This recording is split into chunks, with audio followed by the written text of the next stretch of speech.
Item ಯಾವುದೇ ಇರಲಿ try ಮಾಡಿ ಆಚಿ ಚಿಕನ್ ಮಸಾಲಾ. ಬಗೆದಷ್ಟು ಬಯಲಾಗ್ತಾ ಇದೆ. ಕ್ರೂರಿ ಡಾಕ್ಟರ್ ವಿನಯ್ ಕುಮಾರ್ ಅಸಲಿ ಮುಖ. ಇಬ್ಬರ ಸಾವಿಗೆ ಕಾರಣ ಆಗಿ ಹೆಂಡತಿಯನ್ನ ಕೊಲ್ಲೋದಕ್ಕೆ ಪ್ಲಾನ್ ಕೂಡ ಮಾಡಿದ್ದ. ನೋಡಿ, ಬಗೆದಷ್ಟು ಬಯಲಾಗ್ತಾ ಇದೆ. ಈ ಡಾಕ್ಟರ್ ವಿನಯ್ ಕುಮಾರ್ನ ಅಸಲಿ ಮುಖ ಕ್ರೂರಿ ಈತ. ಇಬ್ಬರ ಸಾವಿಗೆ ಕಾರಣ ಆಗಿ ಜೊತೆಗೆ ಹೆಂಡತಿಯನ್ನು ಕೂಡ ಕೊಲ್ಲೋದಕ್ಕೆ ಪ್ಲಾನ್ ನಡೆಸಿದ್ನಂತೆ ಈತ. ಹೆಂಡತಿ ಮುಂದೆ ಕುಡಿದು ಅಟ್ಟಹಾಸ ಮೆರಿತಾ ಇದ್ನಂತೆ ಈ ವಿನಯ್.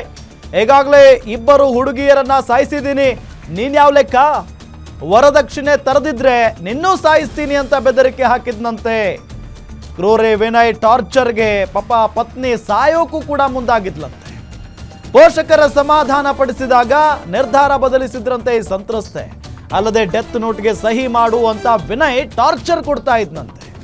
ಈ ಮನೆಯಲ್ಲಿ ಇರಬೇಕು ಅಂದ್ರೆ ಡೆತ್ ನೋಟ್ಗೆ ಸಹಿ ಮಾಡು, ನನ್ನ ಸಾವಿಗೆ ನಾನೇ ಕಾರಣ ಅಂತ ಸಹಿ ಮಾಡು ಅಂತ ಟಾರ್ಚರ್ ಕೊಟ್ಟಿದ್ನಂತೆ.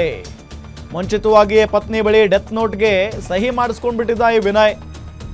ನೋಡಿ, ಎಂತೆಂಥ ಕ್ರೂರ ಮನುಷ್ಯರು ನಮ್ಮ ಸುತ್ತಮುತ್ತ ಇದ್ದಾರೆ ಅನ್ನೋದಕ್ಕೆ ಉದಾಹರಣೆ ಇದು. ಈಗಾಗಲೇ ಇಬ್ಬರನ್ನ ಕೊಂದಿದ್ದೀನಿ, ನೀನ್ ಯಾವ ಲೆಕ್ಕ ನನಗೆ ಅಂತ ಹೇಳಿ ಹೆದರಿಸ್ತಾ ಇದ್ನಂತೆ. ಹೆಂಡತಿಯ ಮುಂದೆ ಕುಡಿದು ಅಟ್ಟಹಾಸ ಮೆರಿತಾ ಇದ್ನಂತೆ ಈ ನಾಲಾಯಕ್ ಡಾಕ್ಟರ್. ವರದಕ್ಷಿಣೆ ತರದಿದ್ರೆ ನಿನ್ನನ್ನ ಮುಗಿಸ್ಬಿಡ್ತೀನಿ, ಈ ರೀತಿಯಾಗಿ ಟಾರ್ಚರ್ ಪ್ರತಿ ಕ್ಷಣ ಪ್ರತಿ ದಿನ ಆ ಸಂತ್ರಸ್ತೆ ಟಾರ್ಚರ್ ಅನ್ನ ಅನುಭವಿಸ್ತಾ ಇದ್ಲಂತೆ ಪಾಪ. ಜೊತೆಗೆ ಡೆತ್ ನೋಟ್ಗೆ ಸಹಿ ಮಾಡುವಂತ ಹೇಳಿ ವಿನಯ್ ಟಾರ್ಚರ್ ಕೊಡ್ತಾ ಇದ್ನಂತೆ. ಫೈನಲಿ ಮನೆಯಲ್ಲಿರ್ಬೇಕು ನೀನು ಅಂತ ಅಂದ್ರೆ ಡೆತ್ ನೋಟ್ಗೆ ಸಹಿ ಮಾಡಬೇಕು, ನನ್ನ ಸಾವಿಗೆ ನಾನೇ ಕಾರಣ ಅಂತ ಸಹಿ ಮಾಡು ಅಂತ ಹೇಳಿ ಟಾರ್ಚರ್ ಕೊಟ್ಟಿದ್ದಾನೆ. ಕೊನೆಗೂ ಮುಂಚಿತವಾಗಿನೇ ಪತ್ನಿ ಬಳಿ ಡೆತ್ ನೋಟ್ಗೆ ಸಹಿ ಮಾಡಿಸ್ಕೊಂಡಿದ್ದಾನೆ.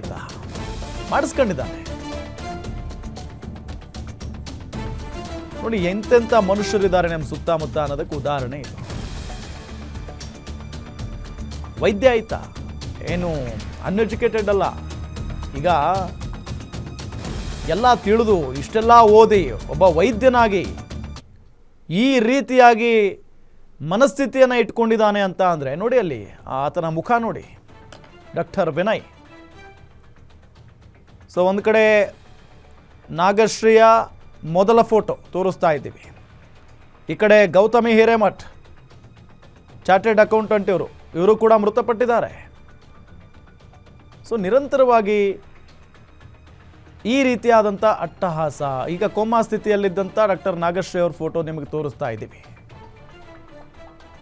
ಚೆನ್ನಾಗಿ ಹೊಡಿತಾ ಇದ್ದ ಸರ್ ನನಗೆ. ಆಗ ನಾನು ನಮ್ಮ ಅಮ್ಮಂಗೆ ಫೋನ್ ಮಾಡಿ ಹೇಳಿದೆ, ಇವನು ಇವಾಗ ಏನಂತ ಹೇಳ್ತಿದ್ದ ಅಂತ ಅಂದರೆ, ನೀನು 2 ಹುಡುಗಿರನ್ನ ಸಾಯಿಸಿದ್ದೀನಿ, ನೀನು ಯಾವ ಲೆಕ್ಕ ನನಗೆ, ನೀನು ಯಾವ ಕೆಟ್ಟ ಮಾತಲ್ಲೇ ಬೈತಿದ್ದೆ ಸರ್. ಅದನ್ನು ನಮ್ಮ ಅಮ್ಮಂಗೆ ಹೇಳಿದೆ, ಇವ್ರು ಏನಾದರೂ ಮಾಡಿಬಿಡ್ತಾರೆ ಹಿಂಗೆ ಅಂತವನೇ, ನನಗಂತೂ ಇರೋಕ್ಕಾಗಲ್ಲ ಅಮ್ಮ, ಇಲ್ಲ ನಾನೇ ಸತ್ತೋಗ್ಬಿಡ್ತೀನಿ, ಇಲ್ಲ ನೀವು ಬರಬೇಕು ಅಂತ ಹೇಳ್ದೆ ಸರ್. ಅಷ್ಟರಲ್ಲಿ ನಮ್ಮಮ್ಮ ಬರ್ತೀವಿ ಅಂತ ಹೇಳಿದ್ರು. ಬರಲಿಲ್ಲ, ಬರ್ತೀವಿ ಮಾತಾಡೋಣ, ನೋಡೋಣ, ಕೂತು ಮಾತಾಡೋಣ ಅಂತ ಹೇಳ್ಬಿಟ್ಟು ಹೇಳಿದರು. ಅದಾದಮೇಲೆ ನಮ್ಮಮ್ಮನೂ ಒಂದಿನ ಬಂದರು. ಬಂದಾದಮೇಲೆ ಅವರಮ್ಮ ನಿಮ್ಮ ಮಗಳು ಇಲ್ಲಿ ಇರಬೇಕು ಅಂತ ಹೇಳಿದ್ರೆ ನಮ್ಮ ಮನೆಯಲ್ಲಿ, ಅವಳು ಡಿವೋರ್ಸ್ ಅಲ್ಲ, ಇದು ಡೆತ್ ನೋಟಿಗೆ ಸೈನ್ ಮಾಡಿಸಿ ಮಡಿಕೊಂಡಿದ್ದಾರೆ ಸರ್ ಅವರು.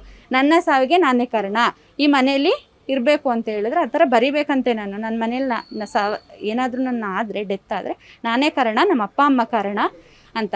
ಬರೀಲಿಲ್ಲ ಅಂತ ಹೇಳಿದ್ರೆ ಜಮೀನು ತಗೋಬಾ, ಆಗ ನಿಮಗೆ ಈ ಮನೇಲಿ ಜಾಗ. ಚೆನ್ನಾಗಿ ಹೊಡಿತಾ ಇದ್ದ ಸರ್ ನನಗೆ. ಆಗ ನಾನು ನಮ್ಮ ಅಮ್ಮಂಗೆ ಫೋನ್ ಮಾಡಿ ಹೇಳಿದೆ, ಇವನು ಇವಾಗ ಏನಂತ ಹೇಳ್ತಿದ್ದ ಅಂತ ಅಂದರೆ, ನೀನು 2 ಹುಡುಗಿರನ್ನ ಸಾಯಿಸಿದ್ದೀನಿ, ನೀನು ಯಾವ ಲೆಕ್ಕ ನನಗೆ, ನೀನು ಯಾವ ಕೆಟ್ಟ ಮಾತಲ್ಲೇ ಬೈತಿದ್ದೆ ಸರ್. ಅದನ್ನು ನಮ್ಮ ಅಮ್ಮಂಗೆ ಹೇಳಿದೆ, ಇವ್ರು ಏನಾದರೂ ಮಾಡಿಬಿಡ್ತಾರೆ ಹಿಂಗೆ ಅಂತವನೇ, ನನಗಂತೂ ಇರೋಕ್ಕಾಗಲ್ಲ ಅಮ್ಮ, ಇಲ್ಲ ನಾನೇ ಸತ್ತೋಗ್ಬಿಡ್ತೀನಿ, ಇಲ್ಲ ನೀವು ಬರಬೇಕು ಅಂತ ಹೇಳ್ದೆ ಸರ್. ಅಷ್ಟರಲ್ಲಿ ನಮ್ಮಮ್ಮ ಬರ್ತೀವಿ ಅಂತ ಹೇಳಿದ್ರು. ಬರಲಿಲ್ಲ, ಬರ್ತೀವಿ ಮಾತಾಡೋಣ, ನೋಡೋಣ, ಕೂತು ಮಾತಾಡೋಣ ಅಂತ ಹೇಳ್ಬಿಟ್ಟು ಹೇಳಿದರು. ಅದಾದಮೇಲೆ